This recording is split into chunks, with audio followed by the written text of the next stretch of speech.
Hey, security peeps, we are live with another edition of Breaking Into Cybersecurity. I'm Renee Small, cybersecurity super recruiter, helping amazing people get into cybersecurity and actually demystify cybersecurity careers.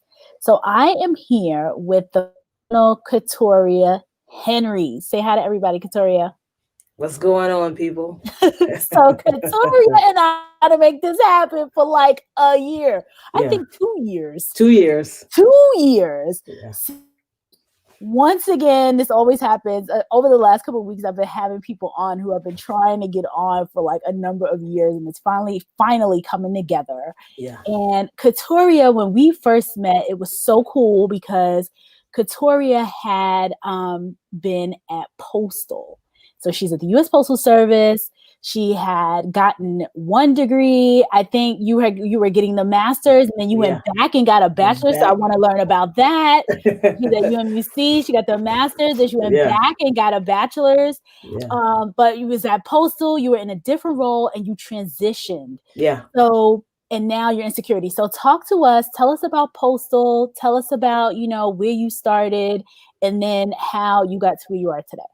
Absolutely. So when I started with the Postal Service back in July of 2015, I started in the field. And the field, for anyone that knows what that is, that's basically the individuals that you see delivering your mail. Those are like your carriers or your clerks, the people that are behind the window when you go actually inside the post office to send mail off or something like that. And when I started off, I was a temporary employee. I was actually a clerk.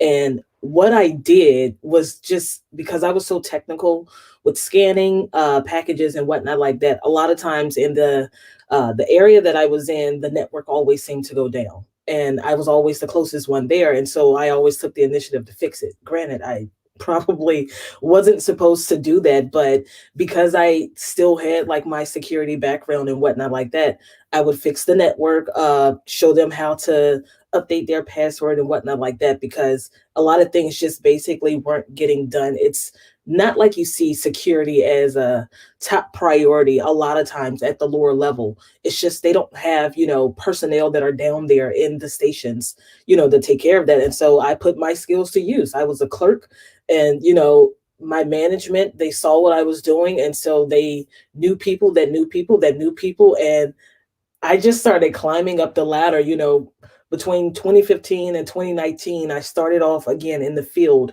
And by the time I, left the Postal Service in 2019, I was working in the Corporate Information Security Office as, one of, if only, their government authorization and accreditation specialist, which is in the government world, an ISSO, which is an Information Systems Security Officer. So in 4 years, I did that, and it literally came from just networking, throwing my skill set out there, just because the job that I originally applied for with the Postal Service, they did away with it. So I needed a job at the time. And so I took the job as a clerk, and I loved what I did as a clerk, did it for a little bit, but in 4 years, it was like boom, boom, boom. It all happened so fast. You know what I mean? And I climbed up the ladder, and it literally just from networking. I didn't even know people like that, at the Postal Service, but they saw something in me. And I'm so glad that, I had a little bit of talent coming in the door, and I put those skills to use.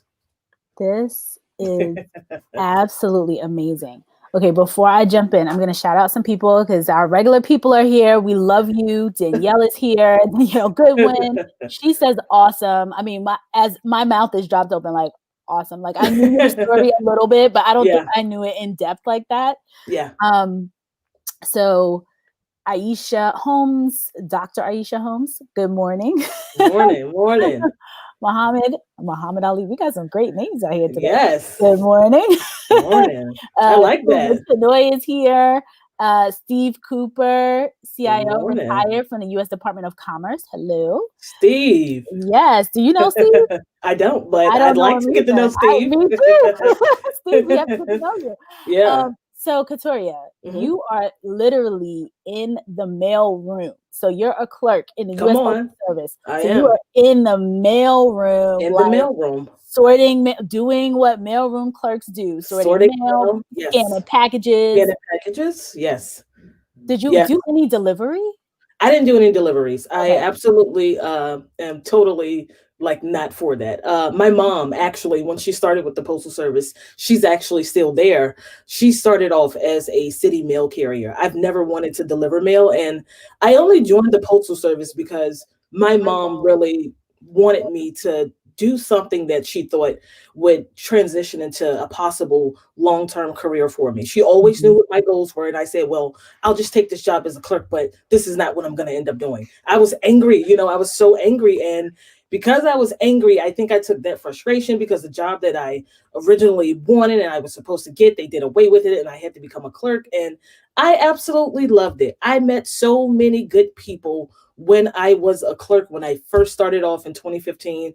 One of my good friends, Miss Gail Anderson, yes, I'm shouting her out. She's not technical or anything like that. She's in her 70s. She was like my work grandma. She really kind of like held my hand and taught me everything, and she's the one that told me, a little bit about like some of the security things that they had in place. She taught me how to scan things. She taught me how to do she taught me how to do a lot of things that I didn't necessarily know. And again, I just put my skills to use, things that I already knew how to do as far as networking security goes. And I felt like I brought security into that atmosphere, and so many people like that. I had so many people rooting for me. So when it was my time, when I finally got that opportunity, when I tell you it was a blessing and everyone was so excited to see me like go off, they're like, go, like you should have never been here to begin with, like go do it. And it's So a lot of people that can speak to that, to this day. They'll tell you like she should have never been here. So many people always used to tell me that, and I'm just like, no, everything happens for a reason. I had to go through that, and it wasn't for a very long time. So I got to see how, the operations, day-to-day operations work for the Postal Service. And I tell everyone, it was a blessing. When I left, I wrote the very nice post, thanking the Postal Service for my 4 years there, because it was still a blessing. I didn't know what was going to be at the end of that road when I first started, but I thank God that I got that opportunity, and look at where it led me to. You know what I mean? And here I am today. Like seriously, it's good when you can put your talents to use. A lot of employers, they don't allow that. If you tell them you know how to do something, they're like, yeah, well, I didn't hire you for that. I was fortunate enough to just take that action and put my skills to use. And so many people noticed it and they wanted to see something happen for me, and they pushed it for me. And it's a lot of people that I have to thank for that are still at the Postal Service to this day. wow. Unbelievable. So when I talk to people, because we, are, especially for Cybersecurity Awareness Month, my whole goal, and I told you this before, is to showcase people like you who've broken into the industry, who've come in from other backgrounds, who literally you were in the postal, you were a post office clerk inside sorting mail. Yeah. So tell me something. You talked about the networking experience that you had prior. So you came with these skills. So did you get the degree first? Were you going to school while you were at Postal? A little bit of both. Okay. Talk to us about that. So before I joined the Postal Service, the job that I held before that, I was actually selling cars. Okay, hear me now. I'm gonna take you on this little train ride, okay? And you're gonna see how security just kept going along the way. Now, when I was selling cars, a lot of what we had to do was gather PII. That's your personal identifiable information. I'm gathering the customer's information, their date of birth, their social security number. These are things that you have to secure. And so with me already having that skill set, already having that knowledge from the previous job that I had before selling cars, within my, CRM tool, which is the customer relationship management tool that I used to use to import all of that customer data, you would have to make sure that it was properly secure and that no one that didn't have the authorized use could access that data. So in the midst of me selling cars, I was still putting my security skills to use. And I sold cars for about a year and a half. And by the way, I was one of the top salesmen down there in North Carolina, averaged about 15 car sales a month. I just wanted to throw that out there. So yes, I know how to sell too, but that's not what we're talking about. So I put those security skills to use when I was selling cars for a year and a half. And that was from, I can't even remember the year, 2014, 2015, I believe. And before that, I was working at a pharmaceutical warehouse. Now that's where security came into place. Started there, I believe, in 2011, 2012, I believe. Started off as an order picker. Okay. I'm taking you on this journey. Started off as an order picker. Now, what people don't know is you order something offline. I was the one, your order would come through the system, go pick it off the shelf, put it in your basket, send it to the clerk, and they would pack it up and send it out. Okay. This is how it all started. I was so good. I was so fast. This is no lie. All of my stories, can reach out to these people and they'll tell you the same thing. Like Katoria is like, look at she's you. like so, she's like so gifted. And this is what they would tell me, like, and they would tell me, why are you an order picker? And I'm just like, I don't know. And then I had my bachelor's degree, okay? Communication studies. It was really hard for me to get into the TV industry. I always wanted to like make my own film or have my own TV show. It just did not happen for me. I didn't have the resources. And so I kind of was like, I need to find something else to do. I like technology. Let's put those skills to work. Picking orders, the next thing you know, new manager in the facility. And he's like, what else do you know how to do? I said, anything. And he's like, are you interested in, data entry, like, securing the customer orders, taking in the orders off of the trucks and, filling out the bill of ladings, which is when you have to sign for orders and things of that nature. And I was like, yeah, I can do that. Had no idea what, I was about to be doing, but I'm just like, yeah, I can do that. Of course. Didn't think that it would be, I'm going to say hard, because at first it was. I had no idea how to do 10 key. And if anyone is a true data entry person, you have to know how to do 10 key operations. You can't look at your keyboard like whatsoever. That's how much you're inputting on a daily basis, like lines, numbers, whatever the case may be. And so a lot of that dealt with ensuring that with my reports and whatnot like that, inputting data, ensuring that no payment card information is exposed or anything like that. So I was getting exposed to so many things that were cybersecurity related that I had no idea at the time I was doing cybersecurity work.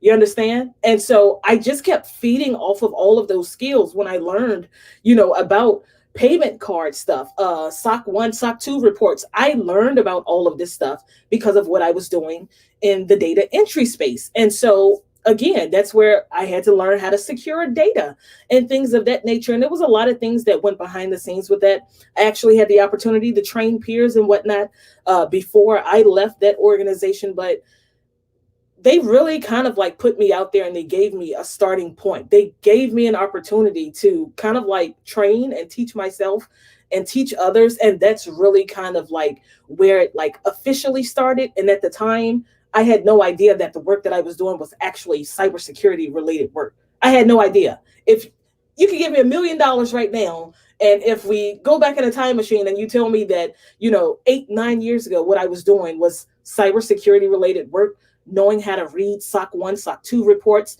knowing about payment card information, I would look you in your face and I would say, that's not cybersecurity, because I had no idea. I didn't, And you know what's funny, Katoria? I put up a post a couple days ago, maybe like a week now, and it was about myth busting. Because in preparation for Cybersecurity Awareness Month, I'm trying to get, bust the myths of cybersecurity. What do people think? So I put the question out, what do people typically think of your career when they hear about cybersecurity? And it's so funny because Ken Underhill, he said that people typically don't realize that they're in security and they're in it. They don't realize how much of a peripheral, like you might be doing 100% of your job, 20% of your role may be security, and you don't even know it. Exactly. You don't even know it. Awesome. It's like that. It's like that with a lot of people. And I think a lot of roles. And it's good that you have a lot of people that are out here trying to encourage individuals to look a little deeper into their skill set. Like, tell me a little bit more about what you do on a day-to-day basis, because you can pull it out of them. They may not necessarily know. I myself was one of them, 9 years ago. I couldn't tell you that what I was doing was actually cybersecurity related work. And so I sit back and I think, and I'm just like, so that's why I know so much. And that's why, I'm so fluent when it comes to like payment card information and knowing really how to understand and break down these reports, because I was doing it back then. I just had no idea that that's what it was. I don't know, but I'm glad, Right. that I learned those skills and whatnot. And it just shows you just keep transitioning, and then you finally land the role, of your dream, and it's something that you want to do. But all the while you were already doing it. And so it's amazing. It's really amazing when you think about it. So amazing. So amazing. Okay, let's shout out some more people. So Donatus is here. Julius is here. Yes.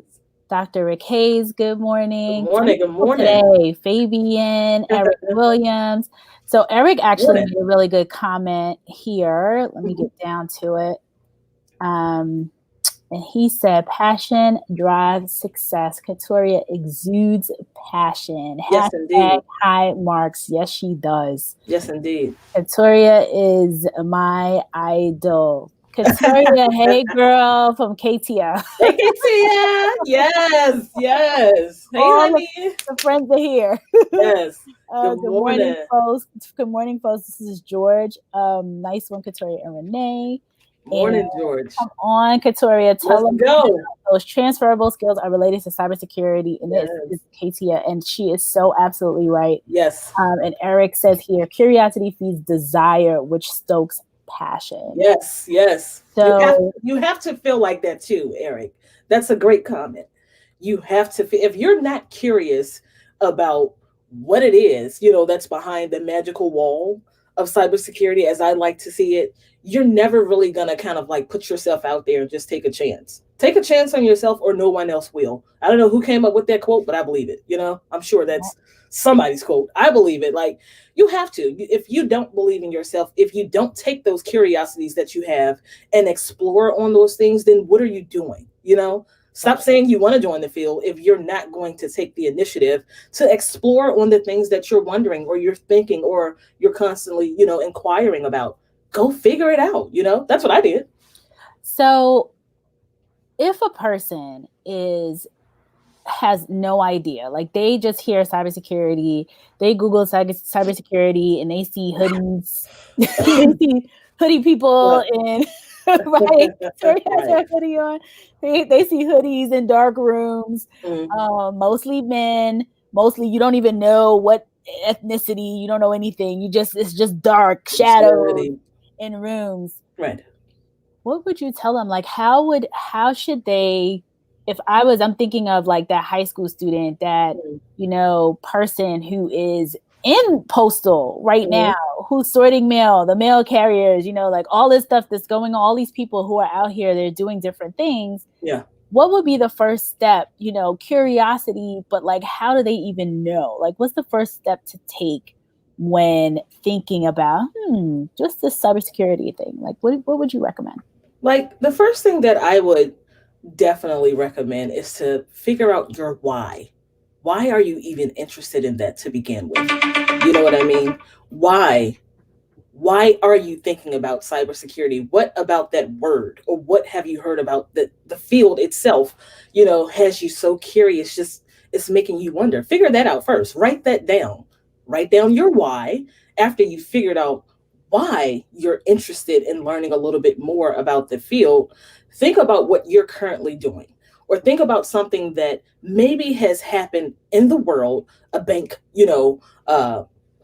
being held for ransom or something like that, like some type of hack that's an election, or the election, for God's sake, anything that's really big that's happening. For instance, the other day, in the healthcare system, there was a hospital or an organization with over 400 locations impacted. You know what I mean? Think about things like that.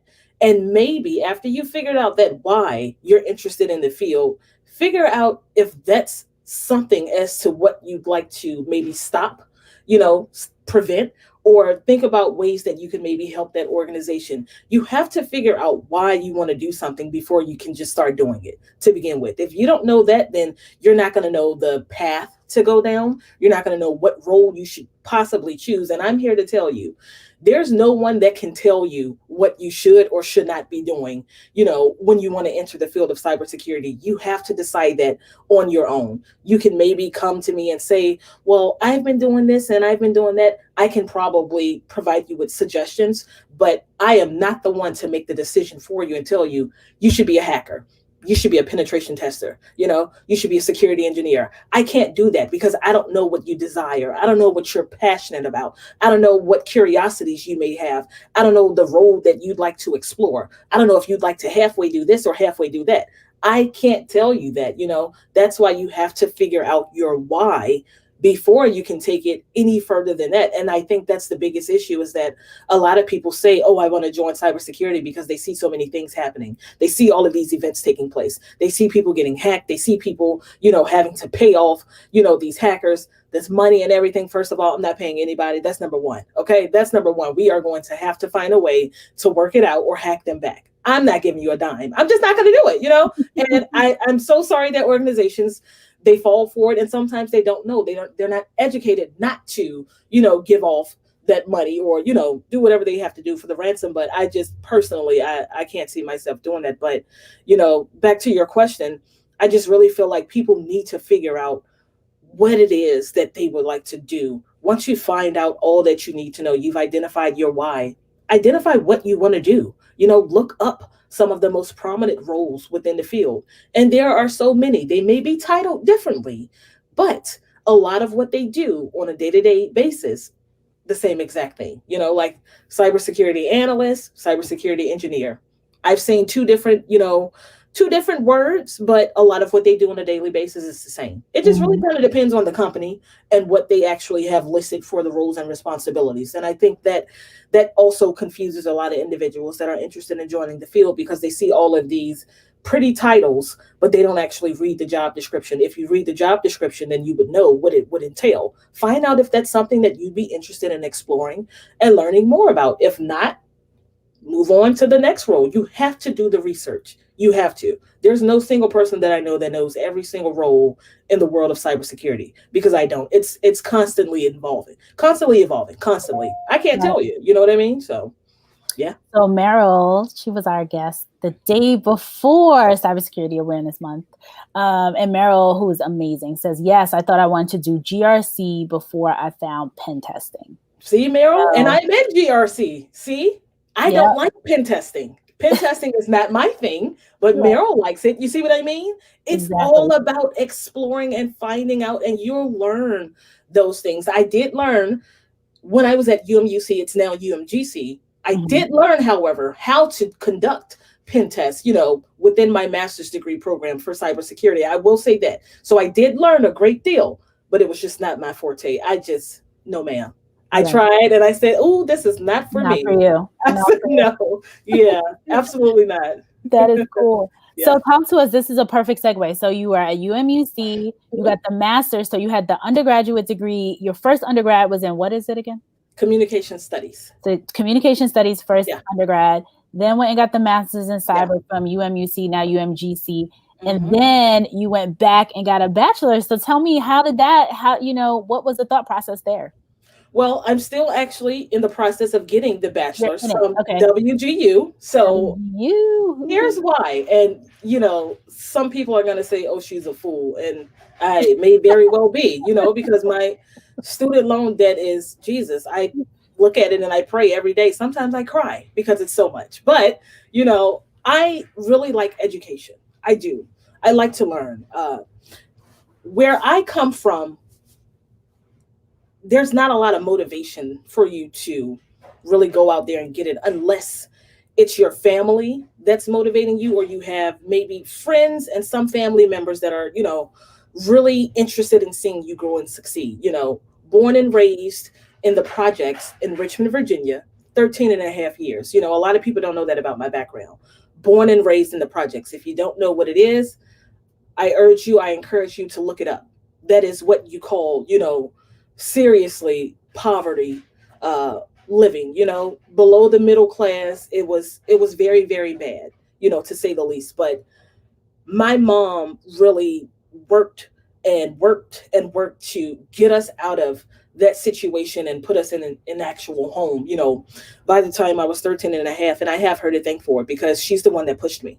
She encouraged me to just keep going, just keep learning. She loved to learn. She loved to write. She still loves to write. It's so weird. That lady just loves writing. And so for me, it was a no-brainer.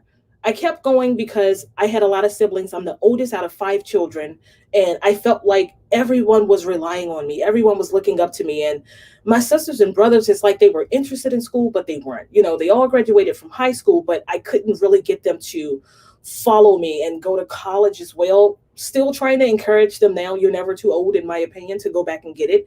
So I still try to push them every now and then. Hey, get that degree. But I really feel like my mom really pushed me to just keep going because she just saw something in me that a lot of people didn't see, and if my father were here today, if my father were alive, it's something that, my mom always told me he would want me to do as well, both educated people, and I just have to keep going. So after I got my master's in cybersecurity, I said, well, I see that a lot of these job recs, and here's where you're going to get me, Renee.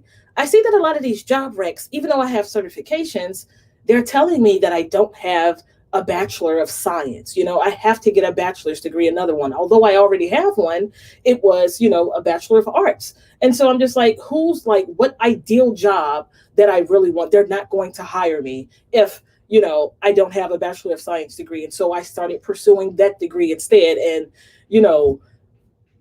I'm in the middle of it now. So for me, it's like, there's no turning back, but it's kind of like, I like to learn. And I just felt like I needed to give myself maybe another opportunity because although I did have certifications, although I did have experience under my belt, there were still some jobs that I had been applying for that I couldn't understand as to why I wasn't getting them because I knew I was qualified to a certain extent. And then when the recruiters would come back and they would say, well, honestly, it's because you don't have this type of bachelor's degree. And I'm just like, are you kidding me? Like, it really is. And I tell people this, and I say it with the most positivity behind it. You have to really think hard as to whether or not you're really going to try to go the certification pathway where you're getting all certifications and no degree, or maybe you'll get a degree and some certifications on the side because you really can't tell how these employers are going to approach this in the future.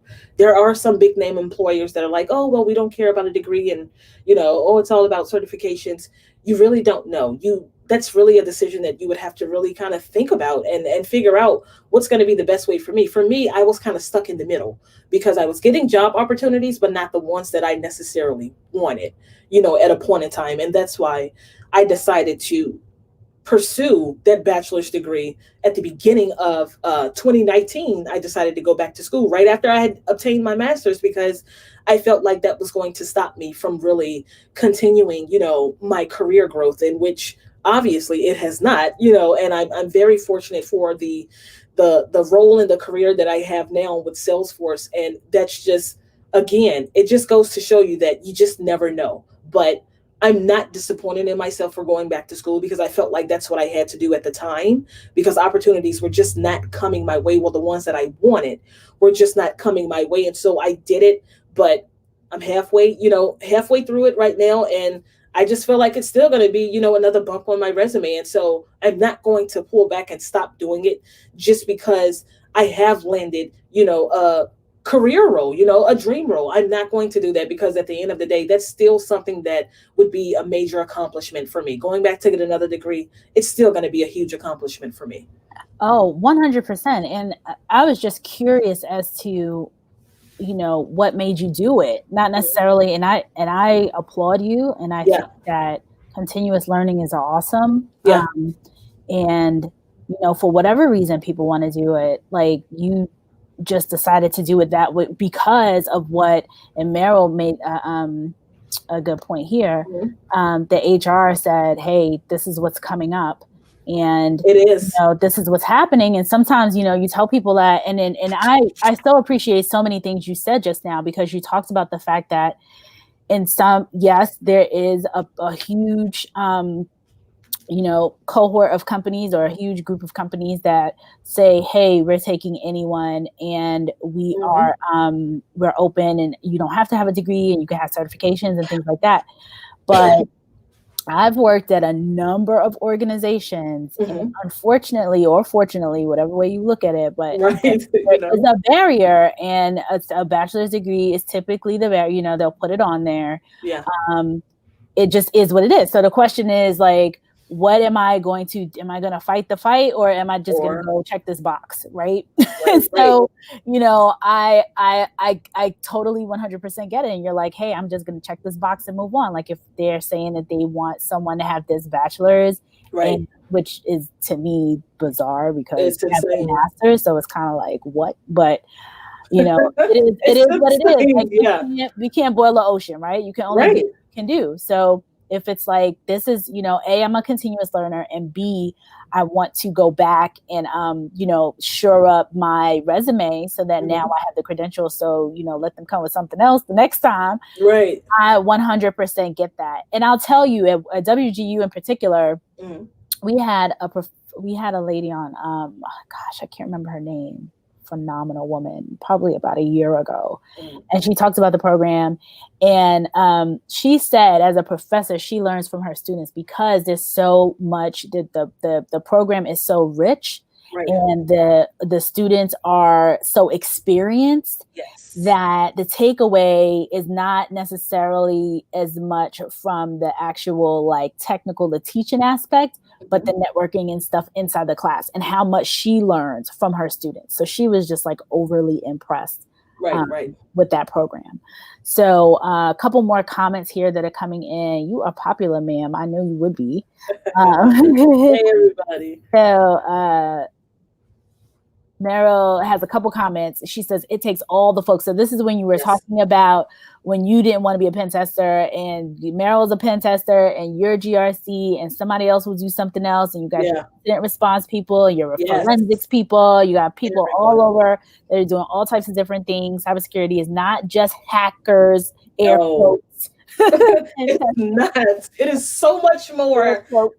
That's what, if you are a plain person outside looking at a TV screen and or your laptop or whatever, or your phone, and an ad comes across, all you see is like code flying around, dark rooms, men in hoods.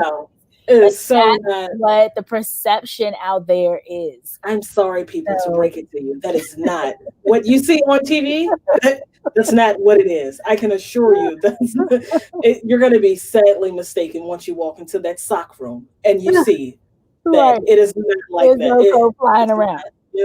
Danielle likes encryption, so she likes data in transit and in rest. So cool. Yes, totally. Yeah. So this is Meryl again. So Eric says, speak your goal into existence. Otherwise, it will remain only speculation. Dig deep and find the path and find that road to your goal. And that is so important. And Katoria, you talked about your mom and, growing up and the projects and like not having the role models. And so this is why we're here. This is why I love. And something that I love to do is go back to, where I grew up. I still have family members, believe it or not, that still live in the same neighborhood that I grew up in. And it's really good. It's refreshing, I think, for them to see me when I come around, because I'm just, I'm that person where they're like, she made it. You know what I mean? And there are so many older people that grew up with my mom that are still there, or that knew my grandmother, when my grandmother, lived over there before she passed away. And they're all like, we're so proud of you. And it's so refreshing to see them and to go and to show them, all the things that I've done. I had so many people that wanted to attend my graduation when I was an undergraduate student that were much older, but we couldn't find the transportation to get them all down to North Carolina. I had so much support growing up, you know what I mean? And it's not something that you would normally see when you're in that environment. You really don't see a lot of that. A lot of people figure that, where you're in the projects, this is where you're going to stay for the rest of your life. Like, not me, not my family. You know what I mean? It was just so many people that were really encouraging myself, encouraging my mom as a single parent with 5 children, like, do this for your children, and she made it happen. And since then, we have not, really kind of like looked back and said, we're not going to go back to this lifestyle. We're going to show them it is possible to make it. It is possible to keep going. And then we're going to pull them on up too. And that's what I've been doing. I have peers now that I'm working with, trying to get them into technology that we're still kind of hanging out in the area. And I'm like, no, if I did it, if I could get out, then you're going to get out too. And it's a process. It is. It's hard. It's so hard to break away from things that you are used to. Trust me, it is very hard, but you have to do it in order to grow. It's a part of the growing experience. And that's my goal now, is to get as many people that are still there, that still feel like they're stuck, that still feel like I can't do this. And I have to pull them up. I have to show them that there is a different way. You can make it. You can succeed. Like, I'm literally, that person. I'm your walking testimony to show you.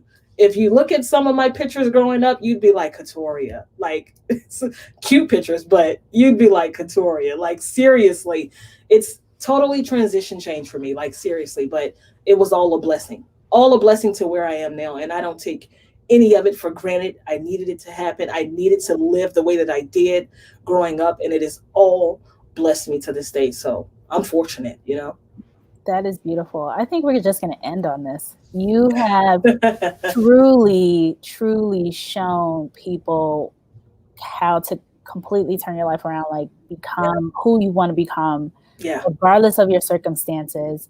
And it's just so, so, so powerful. Yes. And I am honored and blessed to have you on here.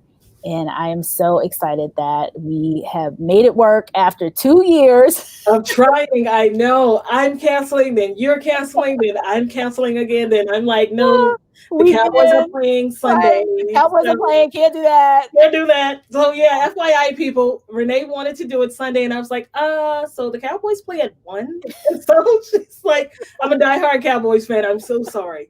And so she's like, okay, so let's do it another day. I'm like, okay, that works. Like, when you're a diehard fan, it's just what you do. You can't miss the game, So, yeah. Good. This was so good. This is so powerful. So, if any young people are watching this, because these are going to start going much farther and wider and get in front of more young people, how can they reach out to you? The best way I'd say, so I'm on LinkedIn, very fluid LinkedIn user. Find me. I changed my name so that it's easier to find me. People in the past, it was a little difficult for them to find me because it was someone with a similar name. And so I've kind of shortened my name or my handle so that, users can find me. Everything that I post is always posting to the public. That's the easiest way to find me. If you can't remember my name or anything like that, right, Google me. You may find me, but there is someone else that looks like me. I have a cousin that looks just like me, and that's not me. Our names are kind of similar too, but it's not me, I promise, but we look just alike. It's genes, seriously. So look very carefully at that picture. People do it all the time, but that's not me. Okay. I'm Katoria. Okay. So that's that. But LinkedIn, I need to get on Twitter. Everyone keeps telling me I'm missing out on all the action. I tried Twitter. You too. I tried yesterday. I tried like 3 years ago. I wasn't into it. I really tried. I did it for like 2 months and I was like, no, this is crap. I couldn't get into it, but I'm going to try because here's what I do. And I'm a cheater, okay, with Twitter. So a lot of the football content that I watch, they always post things on Twitter. And so I get on there to like look at the videos and the comments and the tweets and stuff, but I'm not a Twitter user. And I just feel like I'm cheating the Twitter society by not joining. But I watch, and I get on there. And I'm a lurker. And I'm just like, I need to just start one. So I think that's going to be my goal in the coming year, is to really try to expand, my portfolio and just kind of look at a lot of other different kind of like social platforms just to see what's out there. I am on Facebook, but not as often, mainly family and friends that I'm connected with on there. But LinkedIn for right now is the best way to reach me until I kind of like expand my horizons and reach out and put myself out there on some other social platforms. Right. Awesome. So folks, this is the end of another episode of Breaking Into Cybersecurity, this time live with Katoria Henry. This is Cybersecurity Awareness Month. We are bringing you awesome talent to share information about how to break into the field and demystify cybersecurity. So take care, everybody. Have a great weekend. And tomorrow we got Justin Jones back helping people break into jobs. Yes, Justin is awesome. Yes. Isn't he everywhere? I love Justin. All righty. Take care, everybody. Bye, everyone. Bye.